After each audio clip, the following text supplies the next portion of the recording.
to the third of our Dance World video tapes.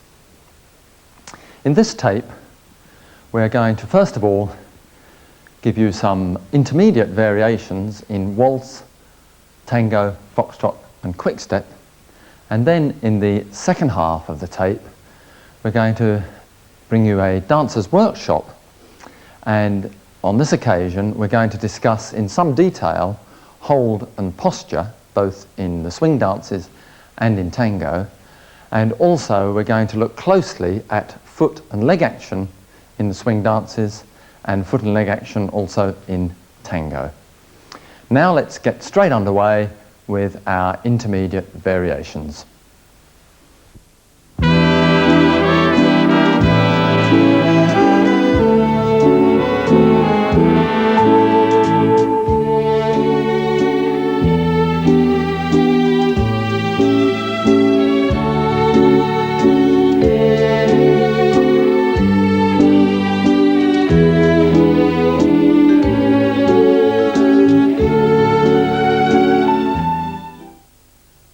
So there we have our intermediate variation in waltz. We'll take you through that slowly now, breaking down the figure.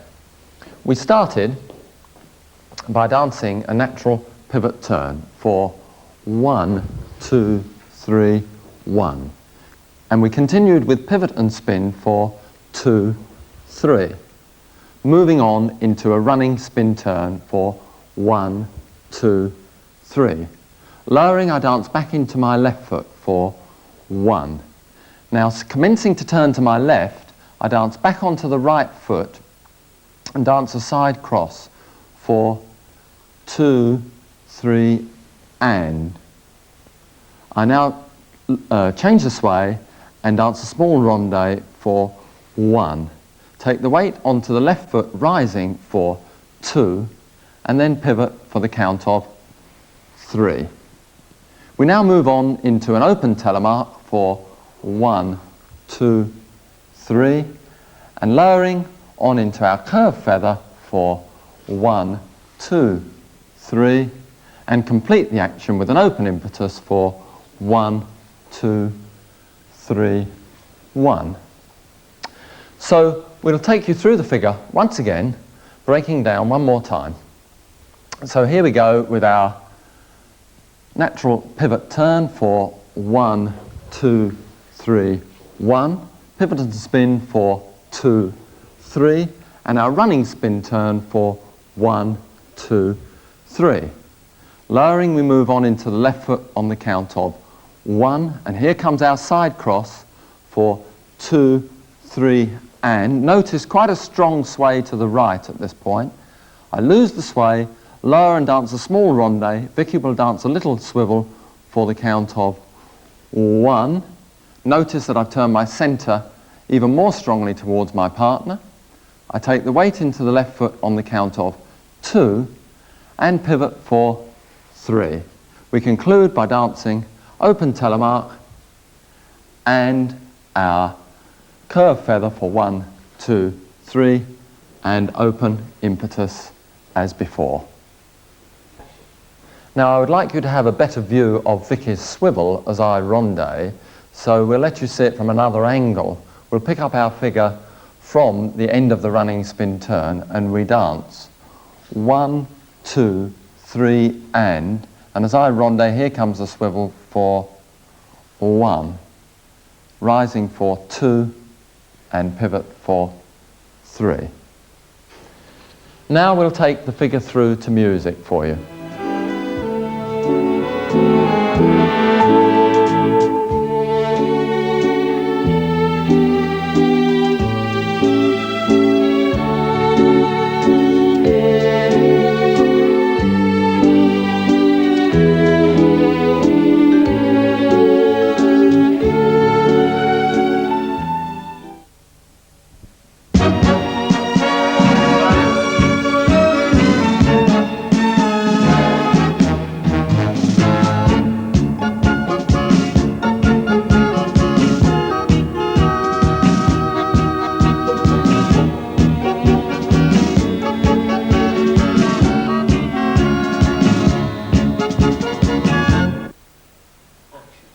So we start with our 2 walks and link.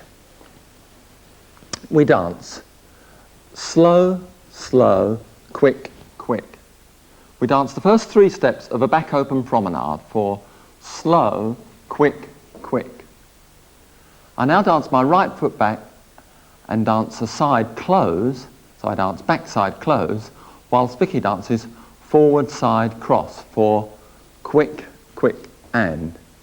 We then move on into our fall away reverse and slip pivot for quick, quick, quick, quick. 2 steps of reverse turn for quick, quick, and pass my partner to left side for quick, quick.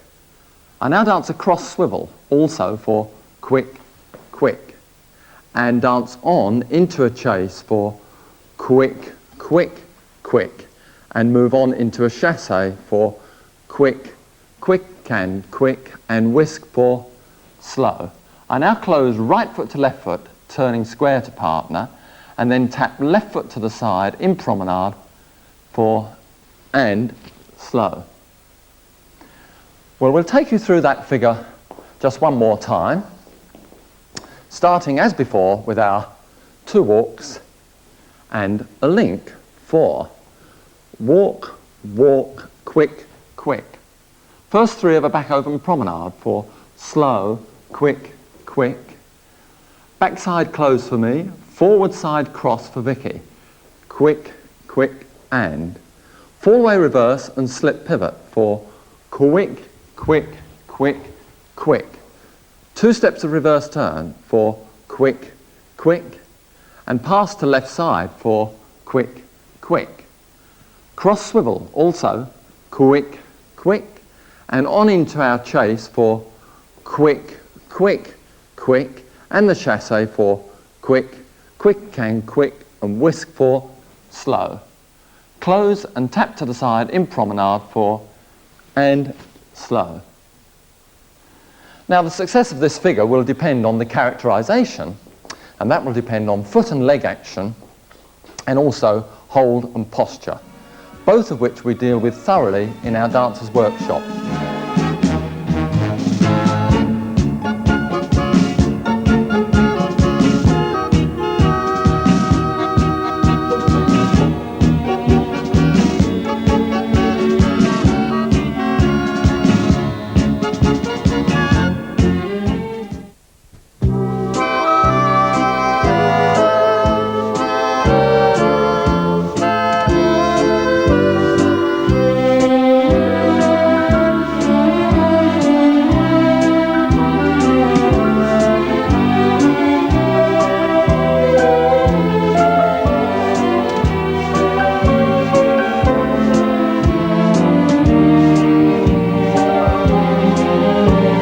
So we start our foxtrot variation with an open impetus.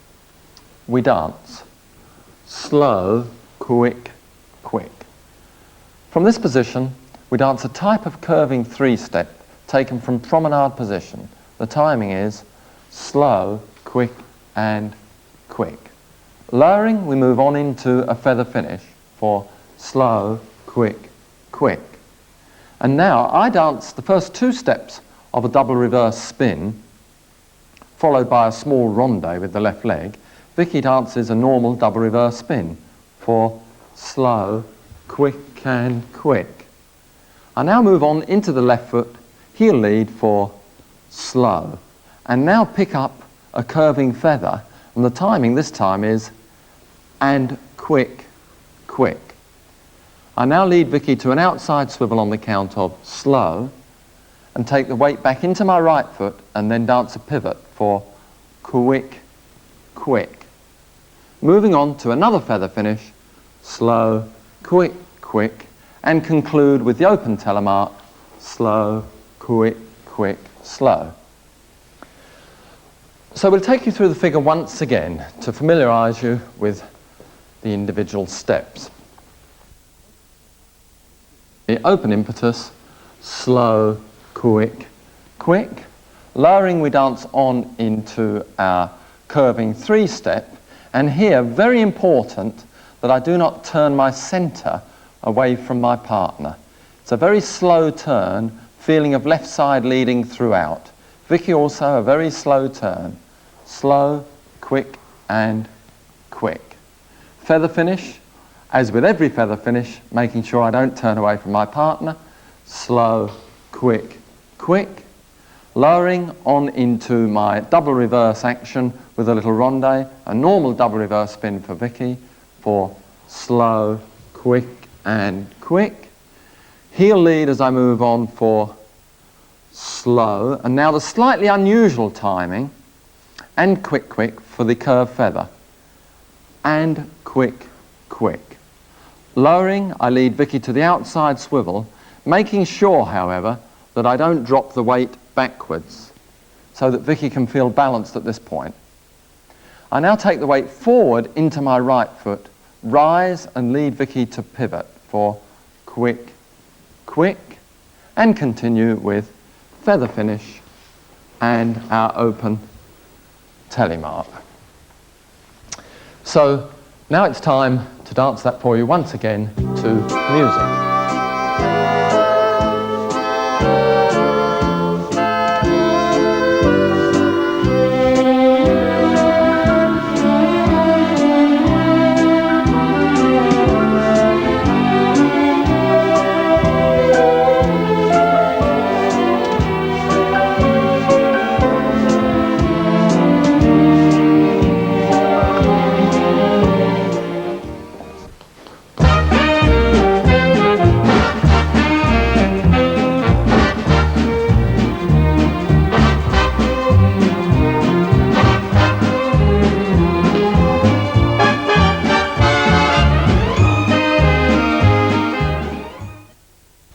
Our quick step variation starts with a natural pivot turn for the count of slow, quick, quick, slow. We move on into a curved feather for slow, quick, quick, and then an open impetus for slow, slow, slow. We then continue by dancing this turn to the right. We dance right foot forward in promenade for slow. I turn to my right and dance left foot to the side whilst Vicky dances between my feet for slow.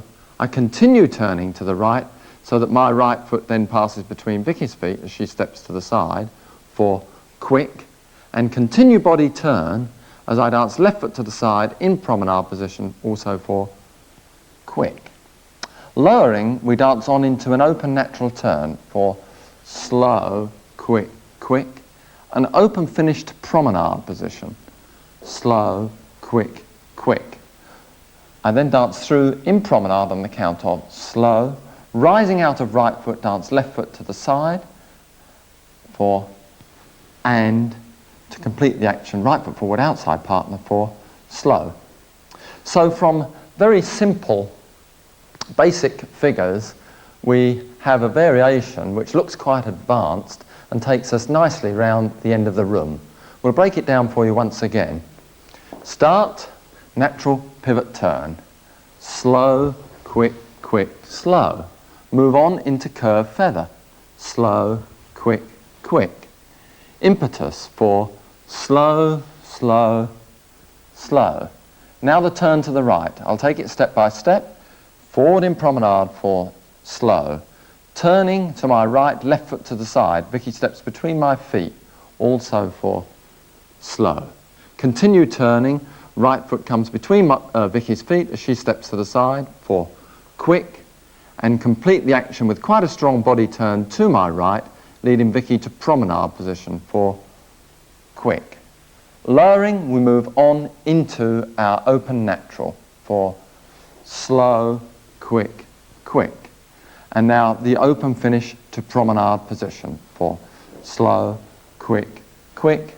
And then the little close from promenade for slow and slow. Now we'll take you through it one more time to music.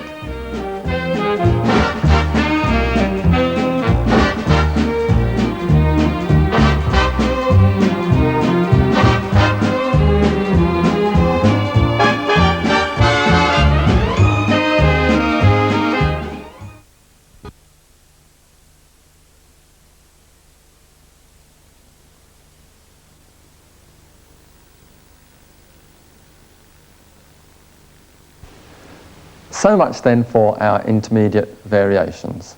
Of course, you will realise that the success or failure of these variations will be dependent largely upon our ability to produce the fundamentals correctly. And in our dancers workshop this afternoon, we're going to look at two of the most important fundamentals. First of all, hold and posture to create a good balanced outline, and secondly, the foot and leg action, which is going to enable us to move powerfully across the ballroom floor and smoothly, a hallmark of the ballroom style. So first of all then, we must look at the posture. And I would like you to imagine, if you will, 4 major blocks of weight. And they are the hips, the chest, the shoulders, and the head. So 4 major blocks of weight which must be kept in line, rather like bricks. Hips, chest, shoulders, and head, absolutely lined up. To do this, I would like to give you a little exercise, and at this point I'll welcome Vicky in. And what we're going to do here, we're going to stand with our arms to our side, and we're going to press right up onto our toes. And as we do so, we feel the spine being naturally elongated. At the same time, I feel I'm lightly pressing the shoulders to the floor. I now lower to the whole foot and feel I move onto a springy, resilient leg, but maintain the stretch and feeling of elongation in the spine. If we each turn sideways to you, you will see that we basically have the 4 blocks of weight lined up. Head, shoulders, chest, and hips in one line. To reiterate then, we have long sides, the spine feels naturally elongated, the shoulders are seated, pressed lightly down to the floor, the tummy feels lightly braced. The general feeling of the 4 blocks of weight, head, shoulder, chest, and hips, being thoroughly lined up over the centre of the feet. Now, if this is anatomically good for the man, it must necessarily be anatomically good for the lady. Therefore, let's just ask Vicky to come into the picture once again. If I ask her, first of all, to turn her back to you and put her hold into position, you can see, once again, head, shoulders, chest, hips, beautifully lined up over the supporting foot, in this case the left foot. And I think you will notice that the lady's head weight is extended slightly leftwards. So she has exactly the same setup as the man, with the addition of the slightly greater extension of the head weight leftwards. If we ask Vicky just to turn round, you can have a front view of that. Once again, the component parts of the body lined up over the supporting foot with the head weight extended gently leftwards. The emphasis must be on the gently leftwards. It is not an enormous extension. If I ask Vicky to exaggerate, so she takes her head really backwards now and too far leftwards, you now notice that it has the effect of bringing the hips forwards. So we now find that the blocks of weight are out of line, her body is fundamentally out of balance. Perhaps you would show that as a back view for the... Once again, very distorted, the hip line has moved forward, her body fundamentally out of balance. So if we ask Vicky to leave you with a much better picture, let us show us once again. The 4 blocks of weight lined up, head weight gently extended, but never, and this is the most important point, never allowing the head weight to be so strongly leftward or backward that it distorts the entire body line. So much then for the posture individually. Now we come to the all-important and rather critical job of putting the 2 bodies together to form one balanced unit. And so if I can ask Vicky to come to me once again, we're going to look first of all at the points of contact. And we have 5 points of contact. Of course, my left hand to the lady's right hand, my right front to the lady's right front.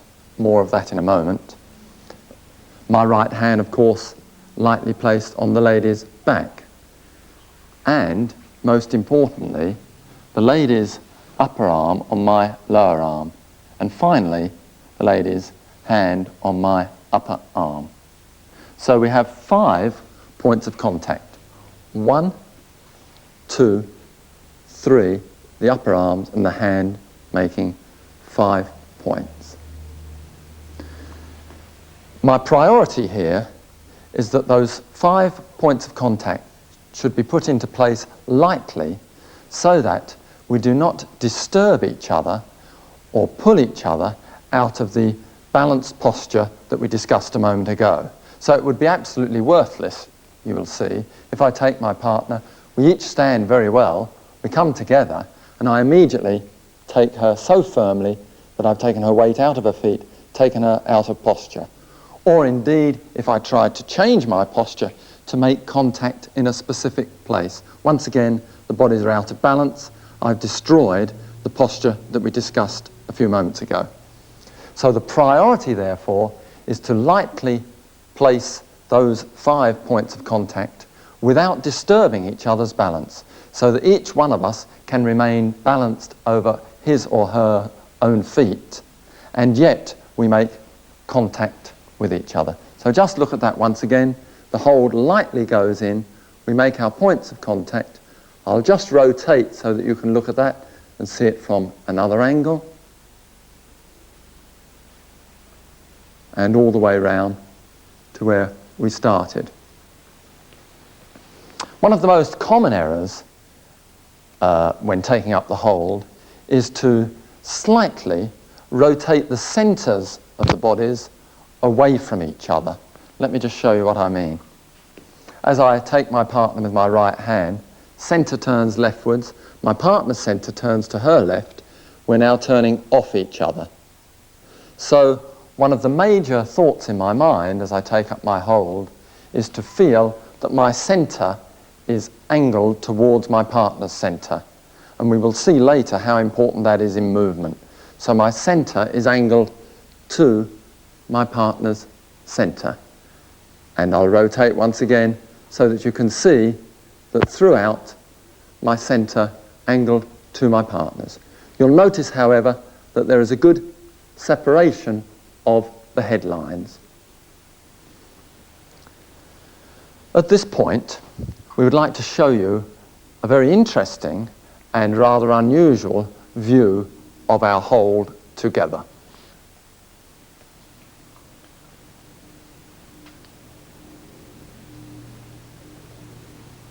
Now, of course, you get a totally different perspective on the hold.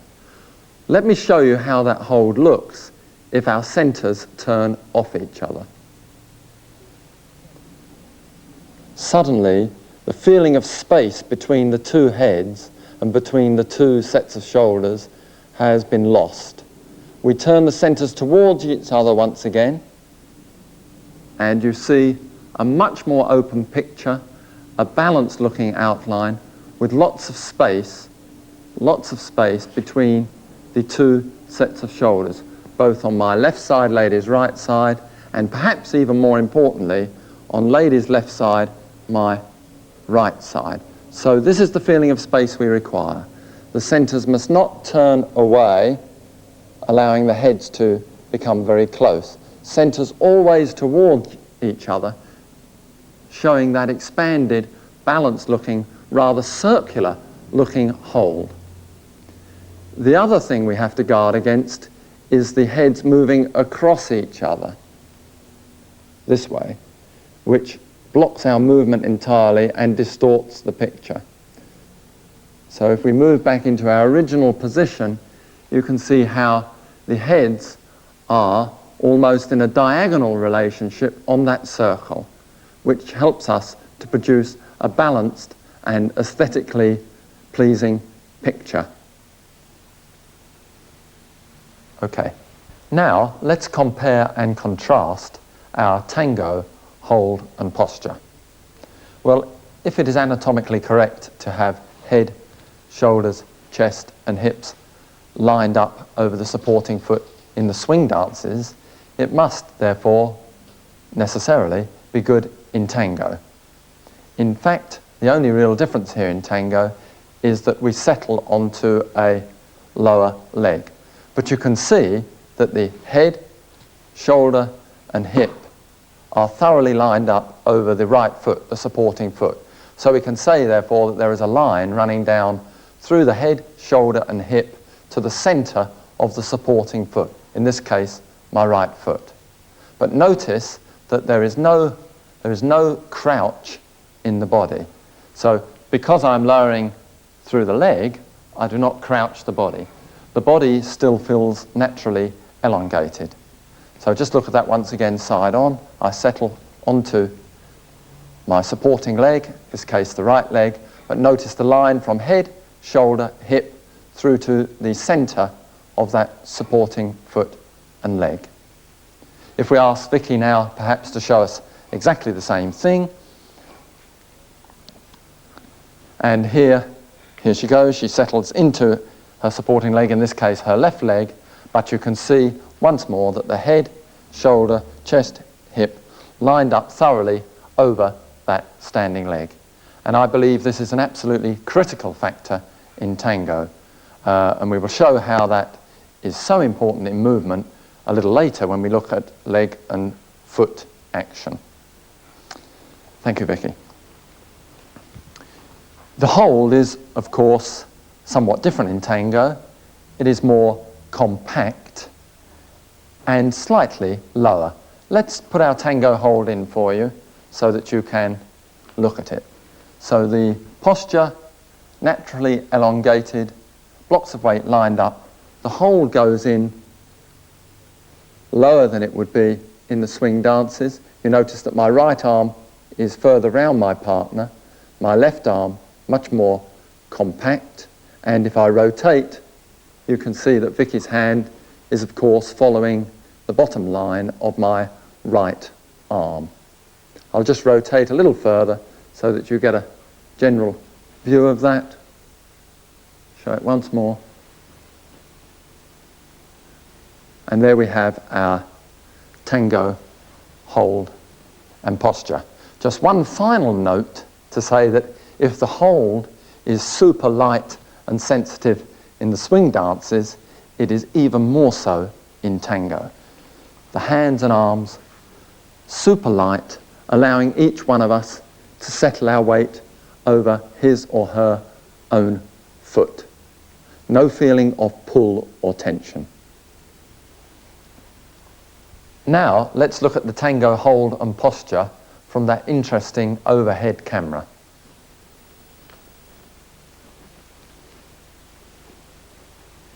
Once again, you can see the separation of the two heads. They are diagonally opposite each other on that circle of our hold. The centers, you can see, have not turned away. The centers are still angled towards each other. So although we have a rather compact hold, you can see that there is still space between the two sets of shoulders. Now let's take our hold and posture onto the ballroom floor and see its effect in movement to music.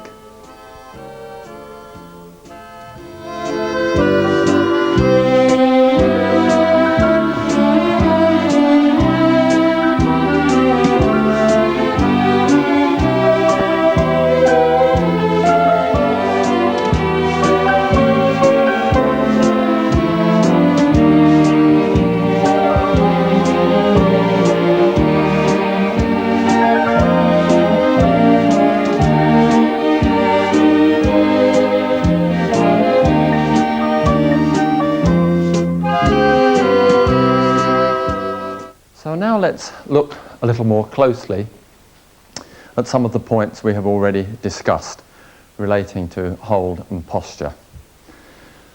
We started with our feather step.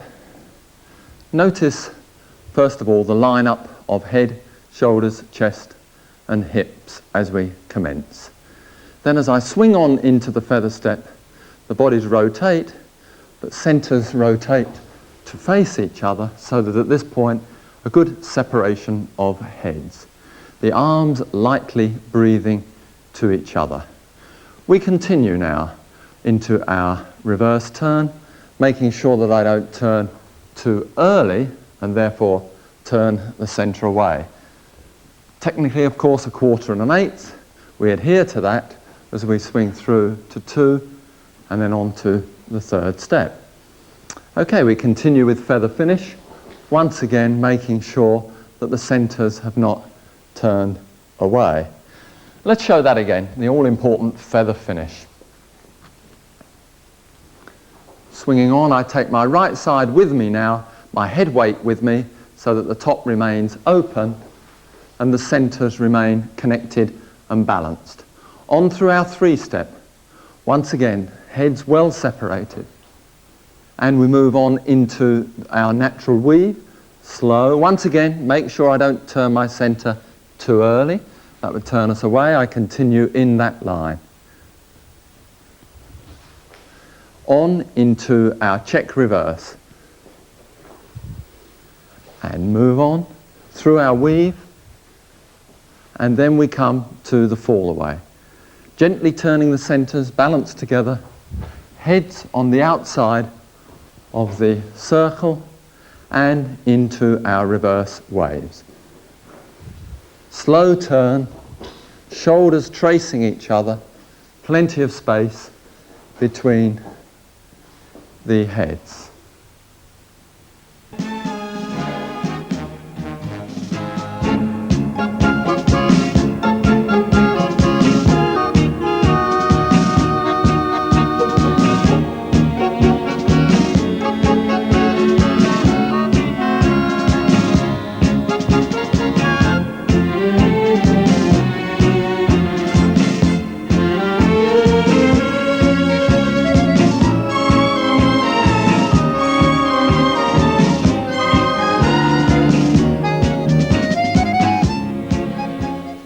Let's have another look at the hold and posture through those few basic steps.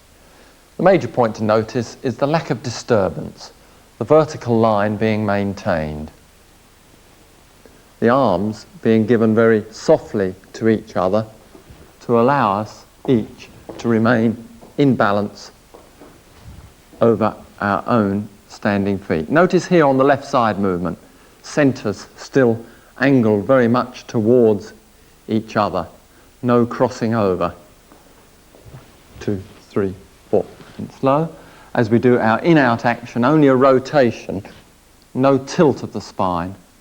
On through the chase, and the whisk, and once again in, out. Trying to avoid the tilt, very common fault in promenade position. On through a closed promenade. The reverse turn, the arms very soft.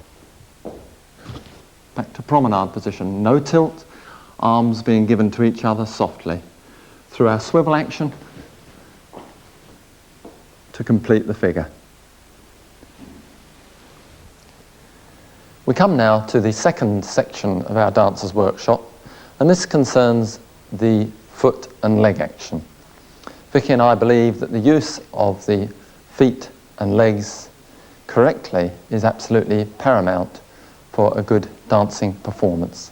The legs and feet must not only be used correctly, but they must be employed to look aesthetically pleasing and provide powerful movement.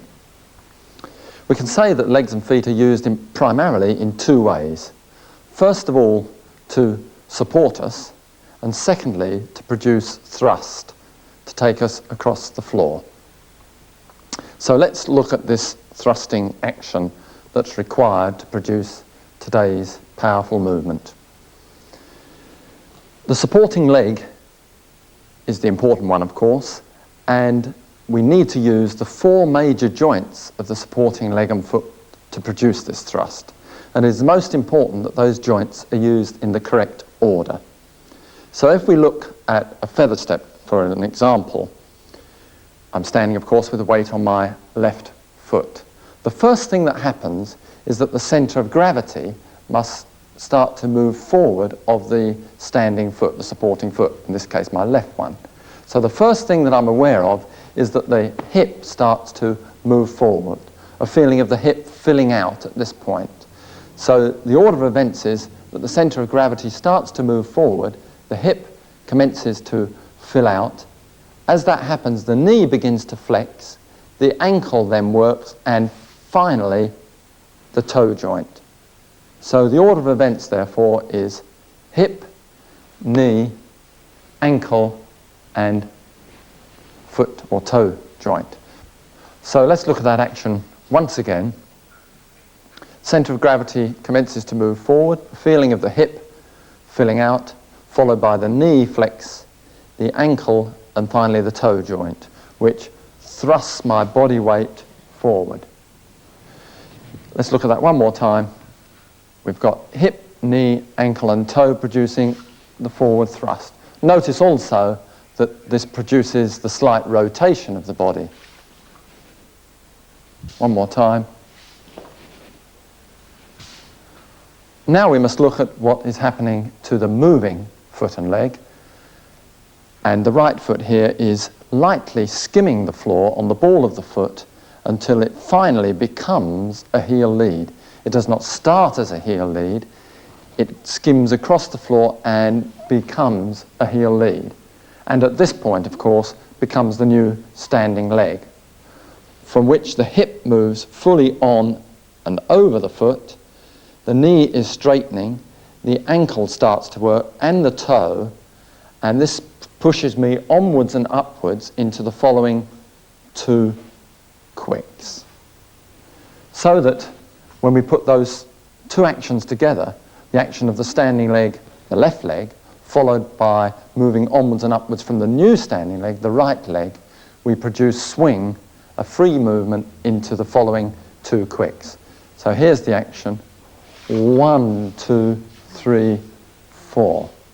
Show it to you the other way around. We've got 1, 2, 3, 4. Having looked at the foot and leg action in the swing dances moving forward, we now must, of course, look at the foot and leg action in the swing dances moving backwards. So at this point, I'll ask Vicky to join me, and we'll assume that Vicky also is going to dance into a feather step. So here she is with the weight on her right leg, and as she moves off, you'll notice that Vicky's knee commences to move forward. She is conscious of the knee moving forward. Can you show us that, Vicky? And she moves on. So if you can show us that one more time.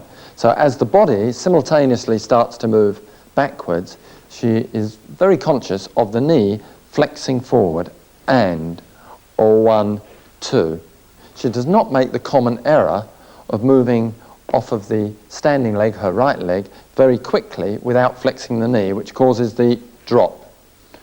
Alternatively, the other error of sitting on that leg so long and sticking the moving leg out behind, which would of course cause a blocking action for the man. So let's look at that once again. The knee flexes forward and the body moves smoothly backwards in one sweeping action, and, or 1, 2. And we'll show that one more time, and, or 1, 2.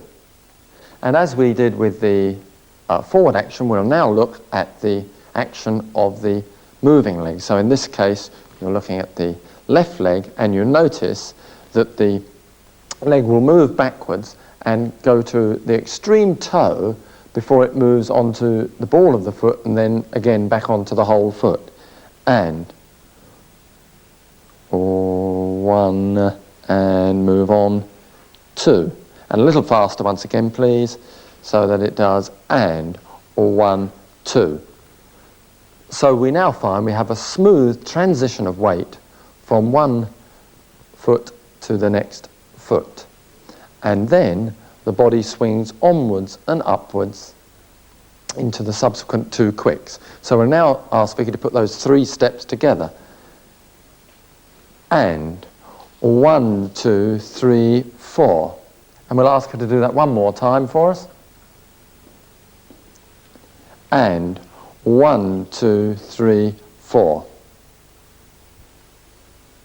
Now we're going to look at the foot and leg action that we use in tango, which is, of course, substantially different to the foot and leg action in our swing dances. We saw how the thrust from the standing leg produced a body action which finally manifested itself as a swing through the 2 quick steps following the slow. In tango, of course, we have no swing, and therefore there is no such thrust from the standing leg.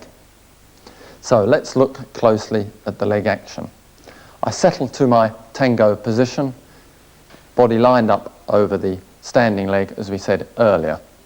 The first thing that happens is that the moving leg is picked up and is placed into its final position. The weight then rolls out of the standing leg and arrives in the new standing leg. So there is no feeling of thrust which produces swing and, of course, a rise, neither of which we require in this dance. So the weight is firmly balanced over the standing leg. The moving leg sneaks out ahead of me, of course, moving into CBMP, and the weight then rolls out of the standing leg into the left leg, which becomes the new standing leg. I then roll on through that leg, and the right leg now, following the curve, moves into its next position, and I roll onto it. So let me show that just a little bit faster for you. So we get and walk and walk. Several points here to notice. First of all, of course, we're walking on this curve so that technically every left foot forward is in CBMP and every right foot forward is with a right side lead. However, very important that the left foot forward does not cross my centre. It must follow the line of the curve, even although it is, of course, in CBMP. So it's the difference between an action which looks like this or one that does this. Now the centre of my body is able to pass over the left foot, which becomes the new standing leg. So watch that once again. I'm not stepping across myself. In CBMP, yes, on a curve so that my centre can roll over the leg. Notice also that in tango, of course, I am picking the feet up and placing them from one position to the next position. There is no skimming of the moving foot across the floor. I'll show that for you. It's picked up and placed and placed. I'd like to draw your attention once again to the way we commence to move in tango. I stressed earlier that there is no thrust action from the standing leg because we require neither swing nor rise and fall in tango.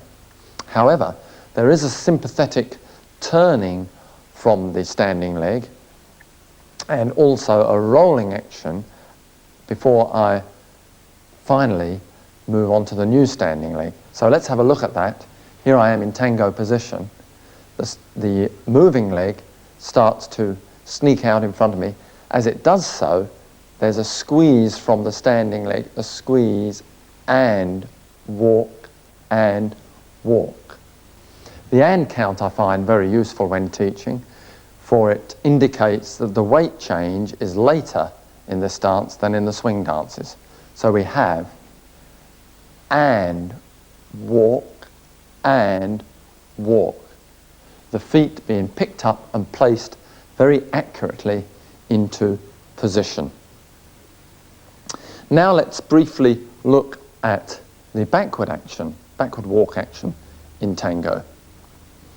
First thing I think to notice is that there is no complete extension of the back leg, such as we saw in the swing dances. In the swing dances, Vicky showed us something that looked like that, the leg being totally extended in movement behind her. In tango, we would only get an action like so. The foot is not fully extended, the leg is following the curve, and indeed, the right foot is towards the outside edge as it goes into position, following the line of the curve. As I move on into the left leg, we see that the inside edge of the foot is in contact with the floor. Once again, you notice the compact nature of the knees. There is no extension such as we might get in the swing dances. I'll show that one more time. We have walk,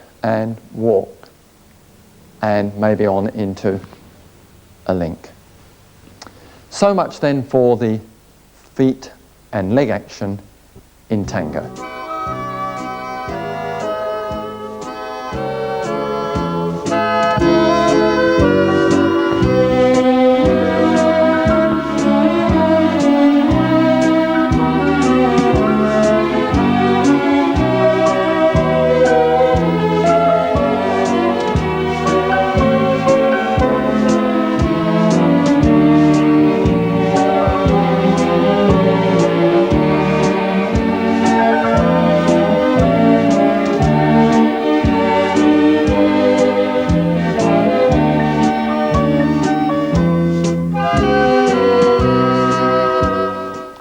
Now let us take you through those basic steps, drawing your attention to the points we dealt with earlier regarding foot and leg action. First of all, you'll notice the all-important driving action from my standing leg, and then the swing onwards and upwards into the two quicks. Here it goes, we drive and we swing on and up. Once again, we drive. Notice also, of course, as we said earlier, Vicky's knee moving forward to cross over my knee as we dance slow, quick, quick. One more time, we swing on slow, quick, quick, through our three-step. Notice also that the moving foot is lightly skimming the floor, enabling us to move smoothly across the ballroom floor. Great pressure through the feet and ankles, being aware of them, gently stroking the floor, controlling the timing and the quality of movement.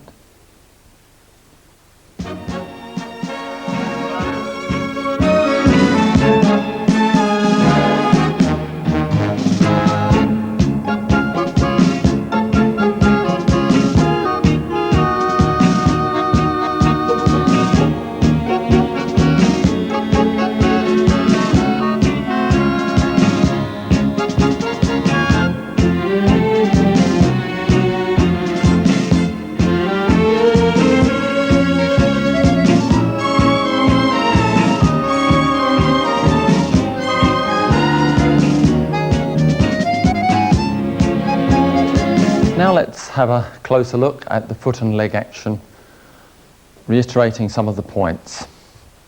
First of all, remember, no swing in this dance, and therefore no thrust from the standing leg.